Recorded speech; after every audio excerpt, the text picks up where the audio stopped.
बिस्मिल्लाहिर्रहमानिर्रहीम। अस्सलाम वालेकुम नाज़रीन, प्रोग्राम खबर की खबर के साथ मैं हूं आपका मेज़बान डॉक्टर बुलंद इक़बाल। नाज़रीन, आज भी प्रोग्राम का आगाज़ करेंगे कोविड-19 यानी कोरोना वायरस के फैलाव और जो रोकथाम की जा रही है उसके हवाले से। अगर आपको बताते चलें तो दुनिया भर में तकरीबन अब 13 लाख के करीब पॉजिटिव पेशेंट्स जो है ना वो टेस्ट किए जा चुके हैं और इन पेशेंट्स की तादाद सबसे ज़्यादा अगर देखी जाए तो वो अमेरिका में है।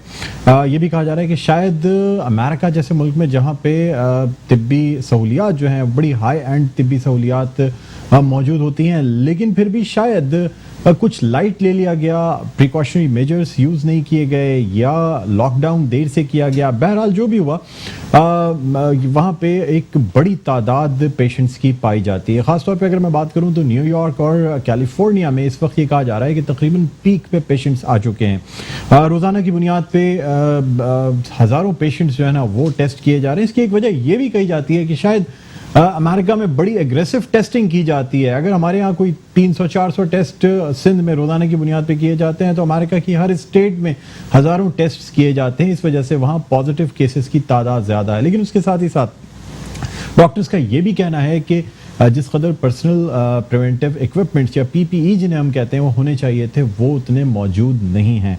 बहरहाल नाज़रीन, हम ये भी जानना चाहेंगे कि इस वक्त अमेरिका में केसेस की क्या पोजीशन है और किस तरीके से इन तमाम चीज़ों को हैंडल किया जा रहा है। हम बात करना चाहेंगे, हमारे साथ एक डॉक्टर साहब मौजूद हैं जो कि कंसल्टेंट हैं ऑन्कोलॉजी के, यानी कैंसर स्पेशलिस्ट हैं, blood and transplant related disease के स्पेशलिस्ट हैं। डॉक्टर फैसल नवाज चीमा हमारे साथ इस वक्त अमेरिका कैलिफोर्निया से ऑनलाइन मौजूद हैं। अस्सलाम वालेकुम Dr. Faisal, we would like to welcome you on behalf of our channel Metro One News and my program Khabar Ki Khabar, and we thank you for taking out your precious time and talking on this platform. Assalamu alaikum, Dr. Buland. This is Faisal Chima. Thank you for inviting me. It is a great pleasure to be on your show, and I think you're doing an awesome job in creating awareness about this corona pandemic. Thank you Faisal, I would like to know, आप मुझे सबसे पहले ये बताइएगा कि इस वक्त America में केसेस की क्या पोजीशन है, यानी जो लोग खास तौर पे जो मरीज कोविड-19 पॉजिटिव टेस्ट किए जा रहे हैं। यहाँ पे कोविड-19 के टेस्ट बहुत वाइडली यूज हो रहा है और उसकी वजह से स्क्रीनिंग की वजह से बहुत केसेस डायग्नोज हो रहे हैं एंड उसकी इम्प्लीमेंटेशन ये है कि उनको क्वारंटीन में डाला जा रहा है, जिसकी वजह से थोड़ा बहुत कंट्रोल आ रहा है इन सम स्टेट। लेकिन मैं ये समझता हूँ कि टेस्टिंग इतनी वाइडली अवेलेबल शुरू से नहीं थी और उस वजह से केसेस जो है वो काफी सारे अनडायग्नोज गए, तो उसके से स्प्रेड हो गया। लेकिन at this time full on है with corona virus testing. All hospital जो है वो ड्राइव थ्रू टेस्टिंग प्रोवाइड कर रहे हैं। हॉस्पिटल के अंदर, क्लिनिक्स के अंदर फुट ट्रैफिक, जो पेशेंट्स का अंदर आना अननेसेसरीली फॉर ब्लड टेस्ट, ये सब कम कर दिया गया है। ओनली एसेंशियल स्टाफ और पेशेंट्स जिनको really need to be there उनको आने के हो रहा है। और जो टेस्टिंग है वो आउटसाइड द हॉस्पिटल क्लिनिक्स हो रही है और वहां पे स्क्रीन होते हैं पेशेंट्स। अगर उनको फीवर है, कॉफ है, सिम्टम्स है, then they are directed to a special emergency room area to limit exposure. और अगर उनके सिम्टम्स नहीं है तो उनको आउटसाइड ही टेस्टिंग होती है।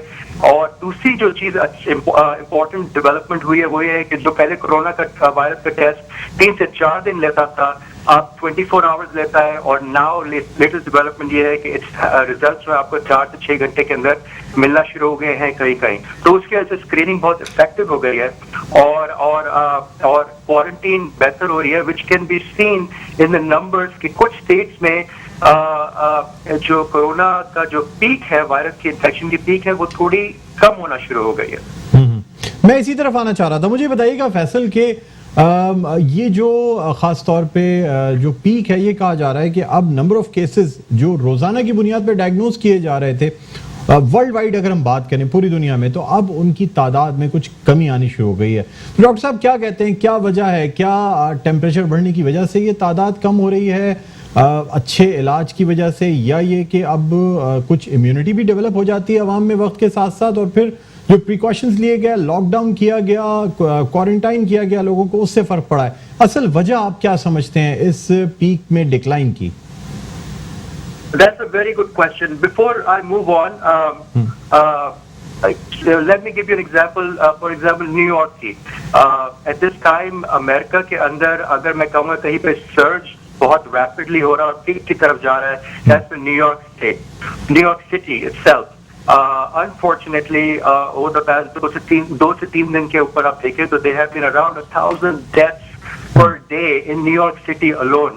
बहुत डेंसली पॉपुलेटेड सिटी है और it's the largest city in America और उसकी वजह से स्प्रेड जो है वो आसानी से होता है और I think the initial issue यही हुआ है कि एक तो टेस्टिंग इतनी वाइड स्प्रेड नहीं थी, टेस्टिंग वाइड स्प्रेड हो भी गई तो जो प्रिकॉशनरी मेजर्स है जो कि बहुत एब्सोल्युटली इम्पोर्टेंट है वो इतनी जल्दी इंस्टीट्यूट नहीं हुए.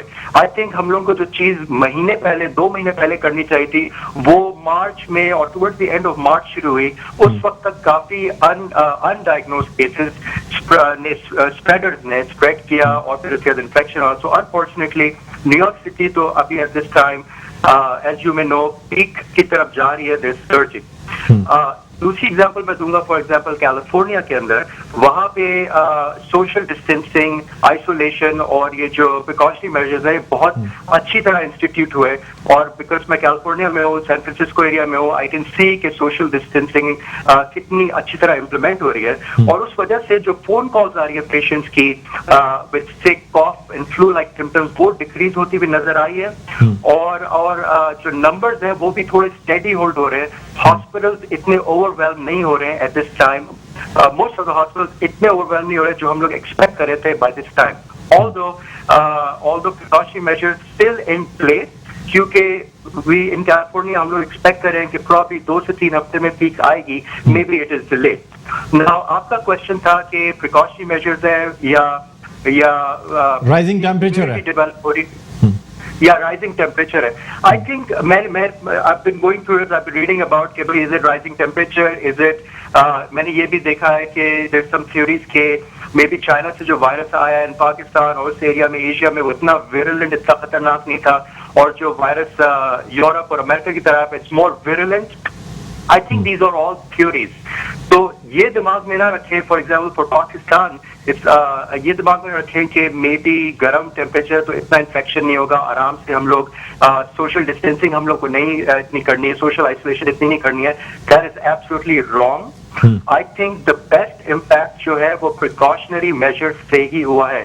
सोशल डिस्टेंसिंग आप वो क्योंकि पाकिस्तान के अंदर फॉर एग्जाम्पल वो जो सोशल फैब्रिक है, लोग मिलते हैं, दावतें करते हैं, मिलना मिलाना चलता है. I think that should not happen क्योंकि आई डोंट बिलीव कि ये लेस विरुलेंट स्टेट आया पाकिस्तान में. आई डोंट बिलीव कि वेदर का इतना अभी तक प्रूव हुआ है. रीजन है I think social distancing precautionary measures is absolutely important और उस वजह से आप देख रहे हो कि कुछ कहीं पीक इतनी नहीं आ रही है. डॉक्टर फैसल ये भी बता दीजिएगा कि अब चूंकि वर्ल्ड वाइड केसेस में भी रोजाना की बुनियाद पे कुछ कमी आई है, यानी जितने केसेस 3 से 4 दिन कबल रिपोर्ट हो रहे थे वो शायद अब इतने रिपोर्ट नहीं हो रहे हैं जैसे कि ग्राफ्स हमें बताते हैं, वर्ल्ड मीटर्स जो कहते हैं. आप क्या समझते हैं, क्या दुनिया अब कोरोना या कोविड-19 से रेजोल्यूशन की तरफ जा रही है, बेहतरी आ रही है वर्ल्ड वाइड? अगर हम बात करें एक ग्लोबल एमरजेंसी की तो क्या सूरत हाल बेहतरी की तरफ जाती नजर आ रही है? I think it's region specific. मतलब आप देखो जैसे चाइना में शुरू हुआ sometime in December, maybe earlier, they had their peak, उन्होंने precautionary measures किए और फिर उसके बाद उनकी पीक आई, उसके बाद now they are better. फिर उसके बाद आप देखो यूरोप के अंदर आया, इटली, ईरान, ये बहुत वर्स्ट हिट हुए. UK is going through that at this time और America is going through that at this time. So I think it's region wide. खतरा ये है कि ये कुछ एरियाज में पीक आके डिक्लाइन की तरफ गया है, कुछ एरियाज में स्पेशली वेस्टर्न कंट्रीज में अब ये पीक की तरफ जा रहा है. So it's region specific. दूसरा खतरा ये है कि अगर हम लोग प्रिकॉशनरी मेजर्स जल्दी हटा देते हैं तो देयर इज अ पॉसिबिलिटी कि फिर America which could be the next epicentre वहां से स्प्रेड कर सकता है towards the Asian countries and the epidemic can go on. ठीक है फैसल, मुझे ये भी बता दीजिएगा कि एज यू आर यानी डॉक्टर साहब आप हैं cancer specialist, blood and transplant specialist also, मुझे बताइएगा कि ख़ास तौर पे अगर हम बात करें कि जो कैंसर पेशेंट्स होते हैं चाहे वो किसी भी टाइप का कैंसर हो, उन पेशेंट्स को बहुत एक्टिव मॉनिटरिंग की ज़रूरत होती है, स्क्रीनिंग की ज़रूरत होती है, मुख्तलिफ थेरेपीज़ चल रही होती हैं लाइक कीमोथेरेपी और रेडियोथेरेपी, जिनके लिए उनका ट्रीटमेंट और उनकी मॉनिटरिंग बड़ी ज़रूरी होती है। मैं पाकिस्तान के हवाले से ये बात करना चाहूँगा कि जो बिग हॉस्पिटल्स हैं, बड़े हॉस्पिटल्स जितने हैं जहाँ पे कैंसर ट्रीटमेंट्स किए जाते हैं, वहाँ पे आजकल कोरोना पेशेंट्स की वजह से नॉर्मली ओपीडीज़ और जो नॉर्मल कंसल्टेंसी सिस्टम है वो उस वक्त रोक दिया गया है। आप नहीं समझते कि ऐसे पेशेंट्स जो कैंसर पेशेंट्स होते हैं, एक तरफ तो उनमें ये डर है कि ऐसा ना हो कि कोरोना लग जाए, कैंसर से बच जाएं, कोरोना का शिकार हो जाएं, दूसरी जानिब अगर इनको बर वक्त ट्रीटमेंट नहीं मिली तो हमारी मोर्टेलिटी कैंसर से भी बढ़ती हुई नजर आएगी आने वाले कुछ दिनों में, नियर फ्यूचर में। This is a very very important question और वी हैव इसके बारे में हमारे रोज डिस्कशंस होते हैं at the hospital, at the clinic के इस सिचुएशन के साथ किस तरह बेस्ट डील करना है। मैं समझता हूँ कि इसको इस क्वेश्चन को हम लोग इस तरह अप्रोच कर सकते हैं कि यस, कोरोना वायरस का एक्सपोजर एक बहुत वैलिड कंसर्न है और हम लोगों को किसी तरीके से लैब्स के अंदर, क्लिनिक्स के अंदर, हॉस्पिटल्स के अंदर अननेसेसरी पेशेंट एक्सपोजर रोकने की फुल कोशिश करनी चाहिए, क्योंकि corona virus is a deadly disease, infection is a deadly disease. लेकिन at the same time cancer can also be a deadly disease. तो उस सिलसिले में जो तरीका इख्तियार करना चाहिए वो ये है कि कैंसर की ट्रीटमेंट अगर मैं दो बिग सब डिविजन में डिवाइड करता हूँ, क्यूरेटिव, जिसका मतलब ये हो कि जो कैंसर क्योर हो सकते हैं विद ट्रीटमेंट, और पैलिएटिव, वो कैंसर जो कि फैल चुके हैं, फॉर एग्जांपल स्टेज 4 कैंसर, और उनकी ट्रीटमेंट को किस तरह अप्रोच करना चाहिए। जो कैंसर जिनका इलाज है और जिनका इलाज क्योर कर सकता है पेशेंट को, उन ट्रीटमेंट्स को डिले आई डोंट थिंक करना चाहिए। It's not a good idea. और क्योंकि फॉर एग्जांपल मैं आपको एग्जांपल देता हूं, एक पेशेंट 35-40 ईयर ओल्ड या patient with head and neck cancer है जो कि अर्ली स्टेज है, अगर आप उसको सही टाइम पे कंसल्टेशन नहीं देंगे, अगर उसको सही टाइम पे आप सर्जरी और कीमोथेरेपी या रेडिएशन नहीं देंगे और 3 से 4 महीने बाद डिले होगा, मे बी वो अर्ली स्टेज कैंसर फैल के स्टेज 4 बन जाएगा, फिर वो क्यूरेटिव नहीं हो सकता। So I think curative treatment, cancer की ट्रीटमेंट को डिले करना is not a good idea.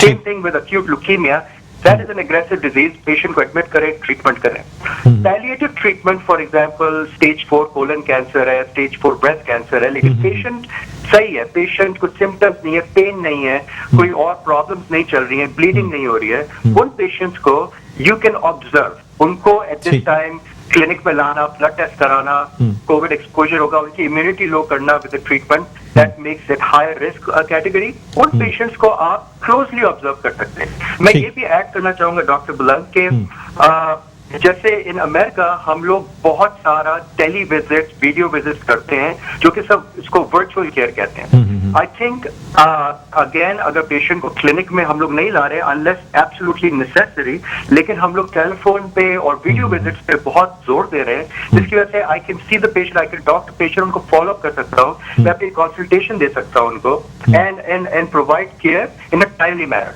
So that is very important. इस सिलसिले में for assistance, there are American Society of Hematology की guidelines हैं, NCCN की national guidelines हैं जो कि accessible हैं to everyone. They can follow these very elaborate guidelines for cancer care. ठीक है, बहुत शुक्रिया डॉक्टर फैसल चीमा, आपने हमारे प्रोग्राम के लिए वक्त निकाला। Thank you doctor Faisal Nawaz Cheema, haematology oncology consultant और transplant disease consultant, America California से हमारे साथ ऑनलाइन मौजूद थे। अब नाज़रीन, देखना ये होगा कि जिस तरह अमेरिका में ये तमाम स्टेप्स लिए जा रहे हैं और अब ये कहा जा रहा है कि शायद केसेस में किसी हद तक कुछ कमी भी आ जाए, साथ ही साथ जो ख़ास तौर पे दूसरे ममालिक हैं जैसे यूरोपियन कंट्रीज़ हैं या ऑस्ट्रेलिया है, वहाँ पे भी ये कोविड-19 डिजीज़ थोड़ा देर से पहुँची है, लेकिन ये भी देखना होगा कि इन ममालिक ने किस तरीके से इस बीमारी के ख़िलाफ़ एहतियाती तदाबीर इस्तेमाल की हैं, क्योंकि इटली की मिसाल सामने थी, यूरोपियन कंट्रीज़ में और फिर ऑस्ट्रेलिया में चूँकि मौसम का फ़र्क होता है, जब यहाँ सर्दियाँ होती हैं तो ऑस्ट्रेलिया में गर्मियाँ हो रही होती हैं। तो अभी पूरी तरह से सर्दियाँ नहीं आई हैं ऑस्ट्रेलिया में, तो हम चाहेंगे कि ऑस्ट्रेलिया में भी बात की जाए। हमारे साथ इस वक्त ऑनलाइन लाइव मौजूद हैं डॉक्टर फरियाल वक़ार, जो कि इमरजेंसी स्पेशलिस्ट हैं और पर्थ ऑस्ट्रेलिया से हमारे साथ लाइव मौजूद हैं। तो सबसे पहले जी अस्सलाम वालेकुम doctor Faryal Waqar, we welcome you on behalf of Metro One News and program Khabar ki Khabar, and we are thankful that you have taken your precious time for our program. Thank you so much for having me. It's always a pleasure. आपके साथ मैंने पहले भी काम किया हुआ है, तो it's always very nice to see you. Thank you. Doctor फरियाल, सबसे पहले आपसे जानना चाहेंगे कि इस वक्त कोरोना यानी कोविड-19 की करंट सिचुएशन क्या है ऑस्ट्रेलिया में, कितने केसेस रिपोर्ट हो रहे हैं, आप क्या कहना चाहेंगी इस हवाले से, ख़ास तौर पे अगर मैं बात करूं करंट सिचुएशन की? देखिए, ये कोरोना वायरस तो सारी दुनिया का मसला है, लेकिन ये कि अल्लाह का शुक्र है इस वक्त ऑस्ट्रेलिया जो है, इट्स नॉट लाइक यूएस या यूके या इटली जहाँ लाखों में केसेस आने शुरू हो गए। इधर तकरीबन 6000 के करीब केसेस हैं, कंफर्म्ड केसेस, और तकरीबन 35 डेथ्स हो गई हैं। तो मुझे लगता है कुछ अरसे से इन्होंने, जब से ये लॉकडाउन किए और आइसोलेशन के रूल्स इधर ऑस्ट्रेलिया में जब से इन्होंने इम्प्लीमेंट किया है, तो हमारे नंबर्स इधर कम मतलब कि इंक्रीज हो रहे हैं। तो अभी थोड़ा सा कंट्रोल आ रहा है, लेकिन अभी कुछ हम कह नहीं सकते। हमारी प्रिपरेशन चल रही है और केसेस आते हैं, लेकिन जो आइसोलेशन के साथ चल रहे हैं वो हम उम्मीद रख रहे हैं कि आहिस्ता आहिस्ता कम होता जाए। अच्छा, मुझे ये बताइएगा कि डॉक्टर फरियाल, आप चूंकि इमरजेंसी में काम कर रही हैं, तो जाहिर सी बात है जो फर्स्ट एक्सपोजर होता है पेशेंट्स का वो इमरजेंसी में ही होता है। क्या अलामात होती हैं कोरोना पेशेंट्स की जिनकी वजह से आप ये कह सकते हैं कि मोस्ट प्रोबेबली ये सस्पेक्टेड पेशेंट है कोरोना का या कोविड-19 का? क्योंकि जाहिर सी बात है, आप फर्स्ट हैंड इन्फॉर्मेशन आपके पास होती है, फर्स्ट एक्सपोजर होता है, तो कौन सी ऐसी अलामात है जिनको देख के आप ये कहती हैं? देखिए, हमारे दो क्राइटेरियाज होते हैं। एक तो आपके सिम्टम्स होते हैं जो क्लिनिकल होते हैं, दूसरा हम एपिडेमियोलॉजी के साथ भी चलते हैं, जिनके साथ आप पहले ये पूछ लेते हैं कि आपकी कोई ट्रैवल हिस्ट्री तो नहीं है, या आप किसी के साथ ऐसे तो नहीं थे जिनको कंफर्म्ड केस है। एक तो पहले हम ये पूछ लेते हैं, लेकिन उसके अलावा जो सिम्टम्स आते हैं हमारे, मैं 2-3 हॉस्पिटल्स में एक्चुअली काम करती हूँ, तो थोड़ा सा जियोग्राफिकल भी होता है कि कौन से एरिया में ज्यादा होते हैं, लेकिन आपके पेशेंट्स या माइल्ड से लेकर सीवियर सिम्टम्स तक आ सकते हैं। माइल्ड सिम्टम्स में आपको होंगे गले में दर्द होगी, खांसी होगी, ड्राई कॉफ, जिस्म में दर्द, नाक बंद, कुछ लोग कहते हैं कि शुरू में उनको स्मेल नहीं कर सकते, कुछ स्मेल नहीं आती उनको, फिर उसके अलावा वॉमिटिंग या डायरिया के साथ भी आ सकते हैं। लेकिन फिर हमारे सीवियर पेशेंट्स जो होते हैं, जिनके सिम्टम्स बहुत सीवियर होते हैं, उनको सांस का मसला होता है। वो बहुत कंप्लेन करते हैं कि उनके सीने में दर्द है, सांस नहीं आ रहा। और हमने देखा कि जिसमें मतलब एज या यंग हो या एल्डरली हो, उसमें सांस के मसले या सीने के मसले जरूर होते हैं। अच्छा, ये भी मुझे बताइएगा कि जो बढ़ता हुआ टेम्परेचर है, यानी अब टेम्परेचर में इजाफा हो रहा है, तो आप क्या समझती हैं कि ख़ास तौर पे ऐसे ममालिक जहां अब थोड़ी गर्मियां शुरू होने जा रही हैं, पाकिस्तान या दूसरे ममालिक, तो वहां पे अब इस बीमारी में कमी आएगी या बढ़ता हुआ टेम्परेचर जो है वो कोरोना को ख़त्म कर रहा है? खत्म करना है वो उस वक्त खत्म होगा जब ये ठीक है। ये बात बहुत होती है कि मौसम की वजह से, ये हमने देखा भी है कि जिन मुल्कों में थोड़ी सी गर्मी है, कम है, लेकिन केसेस हैं। अब मैं आपको इवन ऑस्ट्रेलिया का ये बता रही हूँ कि जब ये शुरू हुए थे तो इधर गर्मियां थी, अभी भी सर्दियां आई नहीं, तो नंबर्स तो हैं, केसेस तो होंगे। तो सिर्फ ये कि सर्दियों में आपकी और भी बीमारियां आती हैं, जिसमें आपका फ्लू होता है, निमोनिया होते हैं, चेस्ट इन्फेक्शंस होते हैं, आम जो नज़ला जुकाम होते हैं, उसकी वजह से आपके हॉस्पिटल्स वैसे फुल होते हैं। और एक आधा बंदा जिसको ये कोविड की बीमारी हो, वो तक पहुंच जाए तो वो सबको स्प्रेड करता है। मुझे लगता है कि गर्मियों में कम होगा, लेकिन जब हम कंप्लीटली आइसोलेट नहीं करेंगे, अपने घरों में नहीं रहेंगे, हाथ नहीं धोएंगे, ये खत्म नहीं होगा। डॉक्टर फरियाल, जो एल्डरली पेशेंट्स होते हैं, मौमर अफराद होते हैं, आप क्या समझती हैं, क्या उनमें अलामात ज़्यादा सिवियर होती हैं, यानी ज़्यादा ख़तरनाक अलामात के साथ प्रेजेंट करते हैं, और ऐसे लोग क्या ज़्यादा बीमार हो जाते हैं, यानी एल्डरली जो मौमर अफराद हैं उनको ट्रीट करना मुश्किल होता है? इसमें हमने ना 2 किस्म के पेशेंट्स देखे हैं। एक हम कहते हैं हैप्पी हाइपोक्सी, मतलब वो जो हमारे आते हैं आराम से बैठे होते हैं, बुखार के साथ आते हैं, लेकिन सांस का मसला इतना नहीं होता, लेकिन जब हम उनका ऑक्सीजन लेवल्स चेक करते हैं तो वो 80s में होते हैं या इवन 70s में होते हैं। दूसरे जो होते हैं उनको बहुत सांस का मसला होता है, कंफ्यूज होते हैं, बहुत एजिटेटेड होते हैं, बुखार के साथ लगता है जैसे उनको बहुत सेप्सिस है।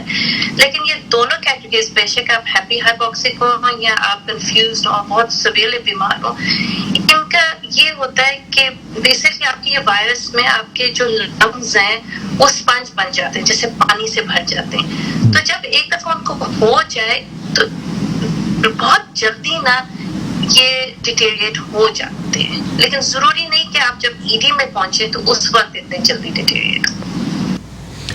अच्छा डॉक्टर फरियाल, आप चूंकि एमरजेंसी में काम कर रही हैं और एमरजेंसी में जो पेशेंट्स आते हैं उनके बारे में ये नहीं कहा जा सकता कि कौन सा पेशेंट जो है वो कोविड पॉजिटिव है। जब उसको एग्जामिन किया जाता है बाद में पता चलता है कि पेशेंट कोविड पॉजिटिव था, कोविड-19 पॉजिटिव, तो आप लोगों को पर्सनल प्रोटेक्टिव इक्विपमेंट्स या पर्सनल प्रिवेंटिव इक्विपमेंट्स जो हैं वो हुकूमत की तरफ से प्रोवाइड किए जा रहे हैं, और कौन कौन सी चीज़ें दी जा रही हैं जो आप लोगों की अपनी प्रोटेक्शन के लिए हैं? जी देखिए, आई थिंक कि हम थोड़े से इस चीज में लकी हैं कि हम इटली से सीख सकते हैं। ठीक है, हम ऑस्ट्रेलिया में थोड़ा सा लेट आए कि हमें अंदाजा हो गया कि ये कितनी जल्दी मतलब स्प्रेड हो सकता है, तो बहुत जल्दी हमें आइडिया हो गया, और आहिस्ता आहिस्ता वो चेंज भी होता है कि आपको प्रोटेक्टिव किट क्या चाहिए। बेशक ऑस्ट्रेलिया हो या कोई और मुल्क हो, सबने अपना प्रोटेक्टिव इक्विपमेंट लिया होता है। ऐसे किसी को अंदाजा ही नहीं था कि इतनी जल्दी इतना ये स्प्रेड होगा और इतनी इसकी रिक्वायरमेंट होगी। तो अभी तक तो गवर्नमेंट दे रहे हमें, जिसमें आपके मास्क हैं, मास्क अब 2-3 किस्म के हैं अभी, या तो N95 है, P2 है, ये सर्जिकल मास्क है। 3 किस्म के मास्क हैं। फिर आपके पास गाउन्स हैं, और गाउन्स डिपेंड करता है कौन से हॉस्पिटल में काम करते हैं, थोड़े से डिफरेंट टाइप के होते हैं, लेकिन गाउन्स हैं, गॉगल्स हैं या वाइजर्स हैं। फिर कुछ जगहों पे हैट्स या ये स्क्रब की जो कैप्स हैं वो इस्तेमाल करते हैं, कुछ जगहों पे शू कवर्स और ग्लव्स। ये आपके मेन आपकी इक्विपमेंट है। देखिए, हर जगह थोड़ा सा लिमिटेड तो होता है। गवर्नमेंट अपनी पूरी कोशिश कर रहे हैं कि आपकी रिक्वायरमेंट्स फुलफिल करें। अब हमने सुना है कि जो इधर के लोकल फैक्ट्रीज हैं वो भी सप्लाई करना शुरू कर रही हैं, मतलब बना रहे हैं कि हमें कॉम्पनसेट करें, और आगे जाके वो करेंगे। आई गेस कि हमारा लोड इतना ज्यादा नहीं, अभी लाखों में नहीं आया, तो अभी तक हम मैनेज कर रहे हैं, लेकिन नेचुरली थोड़ा सा टाइट तो हो जाता है। अच्छा, as you are working in Australia, तो वहाँ के हिसाब से भी वर्ल्ड वाइड और ख़ास तौर पे पाकिस्तान के हवाले से आप क्या मैसेज देना चाहेंगी कोरोना वायरस कोविड-19 के हवाले से, कि लोगों को क्या प्रिकॉशंस यूज़ करनी चाहिए और किस तरह से इस बीमारी के खिलाफ बचाव इस्तेमाल करना चाहिए? सबसे पहले ये कि सबको ये समझना चाहिए ये बहुत ही डेंजरस बीमारी है, और हम सब का काम है कि हम सब ने एक दूसरे का ख्याल रखना है। हमने आपका ख्याल रखना है और आप लोगों ने हमारा ख्याल रखना है। तो बहुत जरूरी है कि आप लोग घर के अंदर रहें, हाथ धोएं 20 सेकंड के लिए। ठीक है, ये टाइम है अलग रहने के लिए, हाथ धोने के लिए, और अगर छींक आए या खांसी आए, आप अपने बाजू की मदद करें कि वो स्प्रेड ना हो। ये 3 मेन चीजें हैं। अगर आप ये कर सकते हैं तो आपका ये जो स्प्रेड है ये कम हो जाएगा, और आप लोग फिर वापस सड़कों पे निकलेंगे, सोशलाइज कर सकेंगे।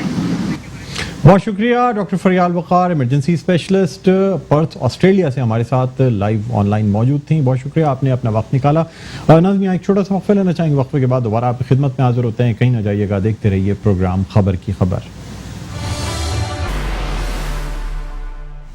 जी नाज़रीन, वेलकम बैक। एक दफ़ा फिर आपको खुशामदीद कहते हैं प्रोग्राम में खबर की खबर। मैं हूं आपका मेज़बान डॉक्टर बुलंद इकबाल। नाज़रीन, अब हम कुछ बात करना चाहेंगे डॉक्टर्स के हवाले से, ख़ासतौर पे अगर हम बात करें अब्बासी शहीद अस्पताल की, तो बहुत से ऐसे डॉक्टर्स हैं जो कि इस वक्त सस्पेक्ट किए जा रहे हैं कि शायद उन्हें कोरोना पॉजिटिव या कोविड-19 जो है वो इन्फेक्शन लग गया है। उनके टेस्ट किए जा रहे हैं, क्वारंटाइन में रखा गया है। इसके अलावा पाकिस्तान मेडिकल एसोसिएशन की जानिब से भी और यंग डॉक्टर्स एसोसिएशन की जानिब से भी स्याह पट्टियाँ बांध के मरीजों का इलाज किया जा रहा है। यानी एक तरीके से एहतजाज रिकॉर्ड कराया जा रहा है कि डॉक्टर्स को पर्सनल प्रोटेक्टिव इक्विपमेंट्स जो हैं, जो कि पर्सनल प्रिवेंटिव इक्विपमेंट्स भी कहलाते हैं, PPE जिन्हें कहते हैं, वो शायद पूरी तरह फराहम नहीं किए जा रहे। हालांकि सिंध हुकूमत की जानिब से तमाम डॉक्टर्स को जो कि सिंध हुकूमत के ज़ेर निगरानी काम करते हैं, उन सबको मास्क, गाउन्स और कैप्स और ये तमाम चीज़ें दी गई, लेकिन फिर भी बहुत से डॉक्टर्स ऐसे हैं जिन तक ये सामान नहीं पहुंच पाया है। यहाँ आपको ये बताते चलें कि जहाँ सियासी तंजीमें जो हैं वो राशन और अशियाए ज़रूरिया जो है वो भी तकसीम कर रही हैं, उसके साथ साथ डॉक्टर्स और पैरामेडिकल स्टाफ को PPE तकसीम करने का भी सिलसिला जारी है। इसी हवाले से सरबराह तंजीमी बहाली कमेटी मुत्तहदा कौमी मूवमेंट पाकिस्तान डॉक्टर फारूक सत्तार ने जो है वो आज मुख्तलिफ डॉक्टर्स में ओवरसीज़ पाकिस्तानी की मदद से ये जो पर्सनल प्रोटेक्टिव इक्विपमेंट्स होते हैं PPE उन्हें डिस्ट्रीब्यूट किया है, साथ ही साथ राशन भी डिस्ट्रीब्यूट किया गया है। और उनका ये कहना है कि ये वक्त तफरीक का नहीं है, यानी बिला तफरीक, बिला कोई फ़र्क किए तमाम लोगों में राशन भी तकसीम होना चाहिए। और ख़ास तौर पे डॉक्टर्स चूँकि इस वक्त फ्रंट लाइन वॉरियर्स हैं जो कि मरीज़ों को ट्रीट कर रहे हैं, तो उनकी हिफाजत सबसे पहले जो है मुकद्दम है। सबसे पहले उन्हें हिफाजती जो सामान है वो पहुंचाना चाहिए। इसी वाले से हम बात करना चाहेंगे। इस वक्त हमारे साथ ऑनलाइन मौजूद हैं सरबराह तंजीमी बहाली कमेटी मुत्तहदा कौमी मूवमेंट पाकिस्तान डॉक्टर फारूक सत्तार। अस्सलाम वालेकुम फारूक भाई, खुशामदीद कहते हैं प्रोग्राम खबर की खबर में। वालेकुम अस्सलाम और बहुत शुक्रिया जी। सर, क्या कहते हैं ख़ास तौर पे डॉक्टर्स जो कि अब सरापा एहतजाज बने हुए हैं, उनका ये कहना है आज 2 डॉक्टर्स ऐसे हैं जो कि इंतकाल कर गए हैं, जिनकी डेथ हो गई है कोरोना की वजह से। और बड़े अफसोस के साथ कहना पड़ता है कि एक मशहूर व मारूफ स्किन स्पेशलिस्ट जो हैं डॉक्टर सुमरो, उनकी डेथ हुई है। एक और डॉक्टर हैं जो आज खालिक हकीकी से जा मिले हैं, कोरोना पॉजिटिव आया था, वेंटिलेटर पे थे। आपकी जानिब से अच्छे इक़दाम देखे जा रहे हैं डॉक्टर्स के लिए, PPE जो है वो तकसीम करने का सिलसिला जारी है, क्या कहते हैं आप? मैं सबसे पहले तो ये जो 2 डॉक्टर्स मजीद जाँ बहक हुए उनके लिए इजहार ताज़ियत और इजहार अफसोस करूंगा। और मैं यही देख रहा हूँ कि जिस तरह इटली और स्पेन में तो खैर बहुत ज़्यादा तबाही हुई, लेकिन उन्होंने भी इन्हीं बुनियादी बातों को नज़रअंदाज किया। उनकी जो पहली खेप थी ना डॉक्टर्स की और पैरामेडिक्स और नर्सेस की, वो तो तकरीबन फारिग हो गई। यानी जरूरी नहीं सब जाँ बहक हुए, लेकिन वो दूर हो गए अपनी ड्यूटी से, क्योंकि वो खुद मरीज बन गए और वो खुद ज़ेर इलाज हो गए। उनमें से कई हजार जो हैं वो जाँ बहक भी हुए, सैकड़ों जाँ बहक हुए।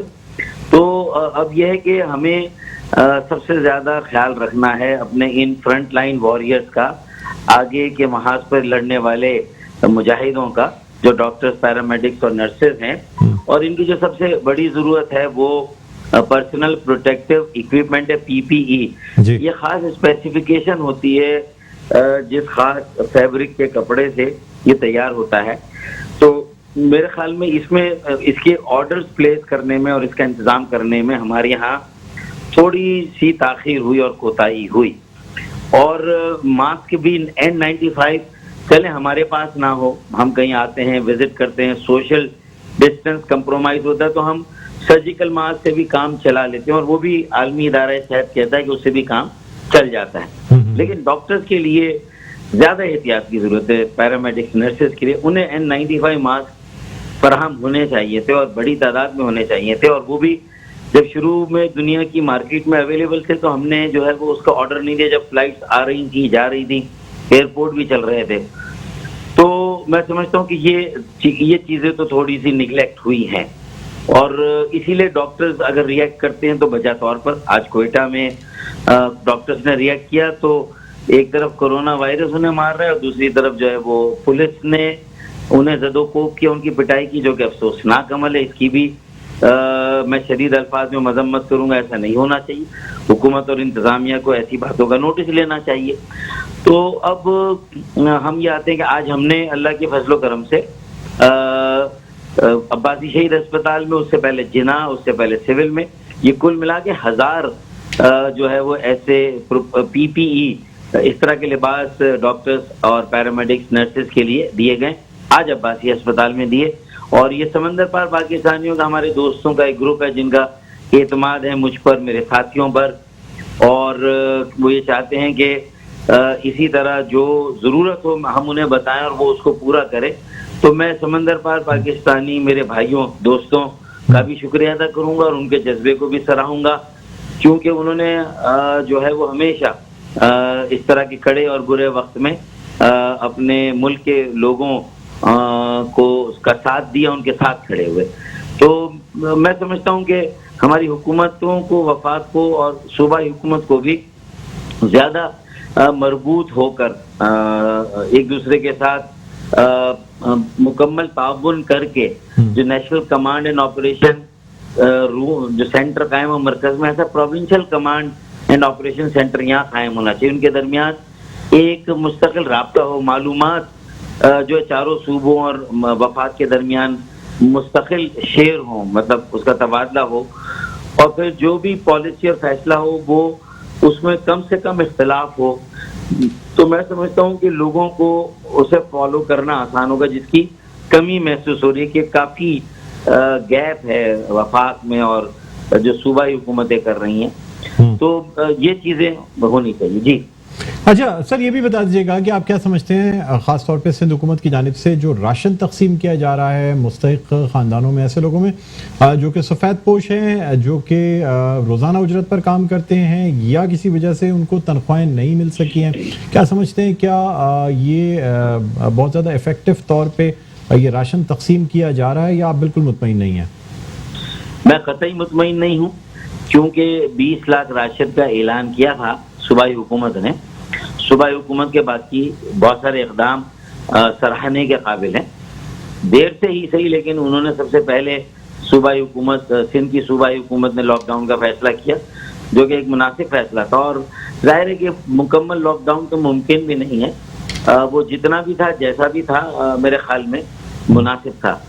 और दूसरी बात ये कि ये जो राशन तकसीम है, इसमें ये वक्त था, ये मौका था, और जो भी विजिट जहाँ सूबाई गुजरा कर रहे हैं, मुराद अली शाह साहब वज़ीर आला कर रहे हैं, तो उसमें जो बाकी जमातों के रहनुमाई नुमाइंदे उनके साथ मिलकर उन्हें ज़्यादा नज़र आना चाहिए। यही वक्त है जो आजमाइश है, ये चैलेंज, इसको अपॉर्चुनिटी में बदलना है। इसे एक सूबाई सतह पे, कौमी सतह पे एक सियासी कौमी इत्तफाक़ राय हमें पैदा करना है। आगे हमारे दरमियान मुख्तलिफ इशूज़ पर काम करने की एक हमांगी डेवलप करनी है, और लोग देखना चाहते हैं जो मुख्तलिफ सियासी जमातों को एक साथ काम करते हुए, PTI, पीपल्स पार्टी, MQM, ये सब साथ काम करें।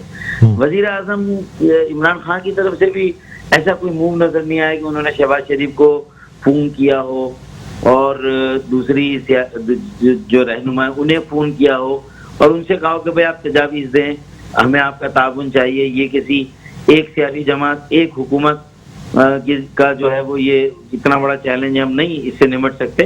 पूरी कौम को मिलकर निमटना है और कौम के नुमाइंदों और सियासी रहनुमाओं जमातों को एक पेज पर आना होगा और एक साथ खड़े होना होगा। तो उसमें ये जो क्रिटिसिज्म भी हो रही है, जिससे कि जिसकी जो कि बड़ा मुंह का मजा खराब करती है। एक तरफ लोग मर रहे हैं और हमारे यहाँ भी मरने वालों की तादाद में इजाफा हो रहा है और रोजाना कई सौ नए मरीजों की रजिस्ट्रेशन हो रही है। ये तो हमारे यहाँ किट्स नहीं है। देखें, जब फ्लाइटें ऑपरेट कर रही थी तो किट्स हमें मंगा लेनी चाहिए थी। अब जिन मुल्कों से किट्स आती हैं उन मुल्कों में ये वबाल और ये कोहराम मचा हुआ है। यूके से हमारे पास किट्स आती थी, तो यूके में खुद आप देखें क़यामत सुगरा का मंजर है पूरे यूरोप में, अमेरिका में। तो अब ये किट्स वहाँ तो हैं और वो टेस्ट हो रहा है। हमारे यहाँ तो टेस्ट भी नहीं हो रहे। सारे जो अलामतों के साथ लोग आ रहे हैं, मरीज आ रहे हैं, तो हमें सही अंदाजा भी नहीं है हमारे पास कि उन मरीजों को हम करंटीना में ले जा रहे हैं, नहीं ले जा रहे हैं, या वो घर जा रहे हैं और घर पे वो क्वारंटाइन या करंटीना में है या नहीं है, उनकी प्रोफाइलिंग हुई है नहीं हुई है, उनका रिकॉर्ड रखा गया नहीं रखा गया। ताकि उनको फॉलो किया जाए। तो ये बहुत सारी बातें हैं जो कमी नजर आ रही है। अच्छा, फिर सबसे बड़ी कमी राशन की तकसीम में यूथ रजाकार फोर्स है, नेबरहुड वॉच एंड वार्ड है और कम्युनिटी पुलिस है। अगर कम्युनिटी पुलिस का निजाम हम एक अरसे से कह रहे हैं, जब एमकेएम का अच्छा जमाना था, मैं उस जमाने से कह रहा हूँ कि बल्दियाती इख्तियारात और वसाइल में जो सबसे कमी और जो एक बड़ा काम होना है वो एक कम्युनिटी पुलिस के क़याम का, वो आज तक नहीं हुआ।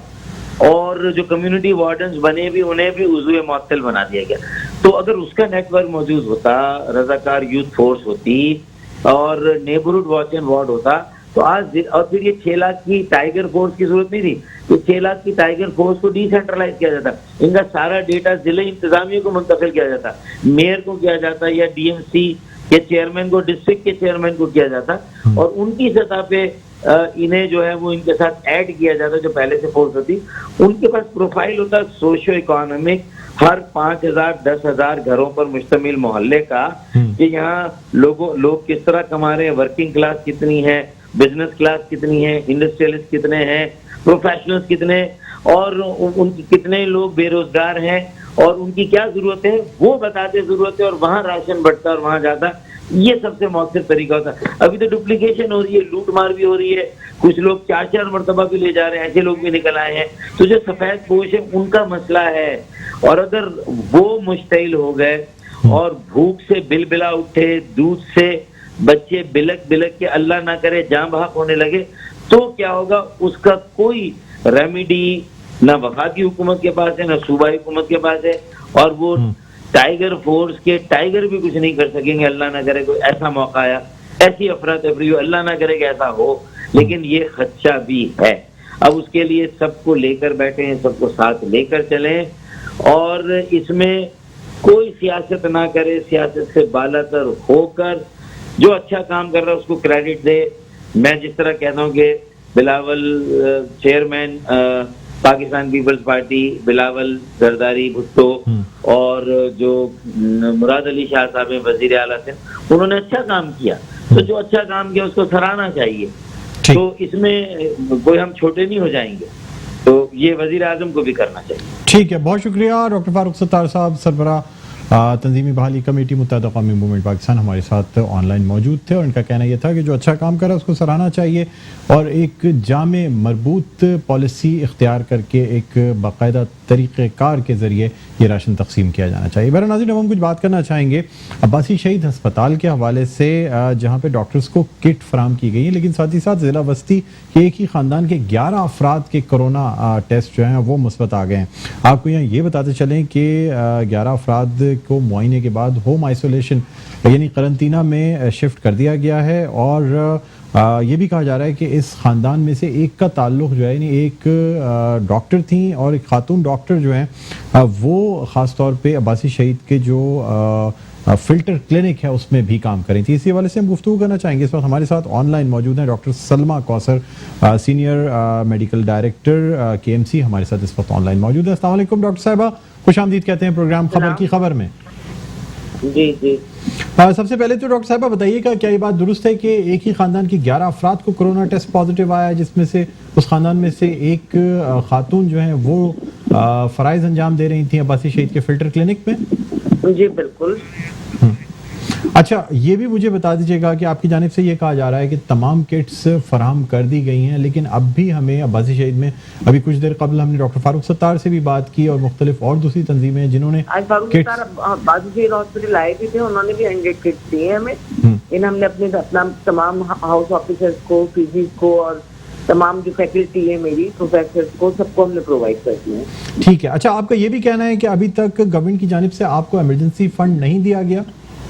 नहीं, देखिए अब्बासी शहीद हॉस्पिटल को उन्होंने उस सेंटर के तौर पे तो रखा ही नहीं है। कोरोना सेंटर जो कोरोना इमरजेंसी सेंटर के तौर पे रखा नहीं गया है, जबकि तीसरा बड़ा हॉस्पिटल है, ना यहाँ कोई टेस्ट की फैसिलिटी दी गई है गवर्नमेंट की तरफ से, तो ऑब्वियसली यहाँ फंड्स भी नहीं दिए गए हैं। ये रूटीन में जो हमारे इमरजेंसी चल रही है हॉस्पिटल में, उसमें हमने फिल्टर क्लिनिक बना दिया है ताकि पेशेंट उसमें हम अलग दें और उनको रेफर करें। अच्छा, इन फिल्टर क्लिनिक्स में जो डॉक्टर्स फराइज अंजाम दे रहे हैं, उन्हें जो PPE दी गई है वो बाहर से इम्पोर्टेड पीपीई है या लोकली मैन्युफैक्चर्ड ये पर्सनल प्रोटेक्टिव देखिए इक्विपमेंट? हमने जितनी भी पीपीज दी है सारी लोकली मैन्युफैक्चर्ड दी है, क्योंकि हमारा हॉस्पिटल तो एमडीए या एनडीएमए या गवर्नमेंट की लिस्ट पे तो है नहीं। अब हमारे हॉस्पिटल में हम लोग सिर्फ ये कर रहे हैं कि फिल्टर कर रहे हैं ठीक पेशेंट है को। डॉक्टर साहब, एक बात आपसे और जानना चाहूंगा, शायद आपके इल्म में हो, आज कमिश्नर कराची ने एक फैक्ट्री को सील भी किया है जो पर्सनल प्रोटेक्टिव इक्विपमेंट्स बना रही थी। जो आपने पीपीई प्रोवाइड की है, क्या वो इंटरनेशनल स्टैंडर्ड्स के मुताबिक है, टेस्टेड है और अप्रूव्ड है? ब्रीफली मुझे बता दीजिएगा। देखिए हमें जो पीपीज मिली है वो लोकली बनी हुई पीपीज है, जिनकी कॉस्ट जो है वो मेरा ख्याल है 800-900 रुपए है। डॉक्टर साहब, अप्रूव्ड है या नहीं वो पीपीई के वो कोविड-19 पॉजिटिव पेशेंट्स के खिलाफ वो पीपीई कारामद साबित हो सकती हैं? गाउन्स हैं, मास्क हैं या कैप्स हैं? ब्रीफली मुझे बता दीजिएगा। वो पूरी कंप्लीट किट है जो हमने प्रोवाइड की है, जिसमें शू कैप से लेके हैंड ग्लव से लेके स्क्रीन फेस स्क्रीन और गॉगल्स तक है। लेकिन ये लोकली मेड चीजें हैं, मैं आपको बता दूं, और ये उस स्टैंडर्ड को जो एफडीए अप्रूव चीजें होती है उस स्टैंडर्ड पे नहीं है।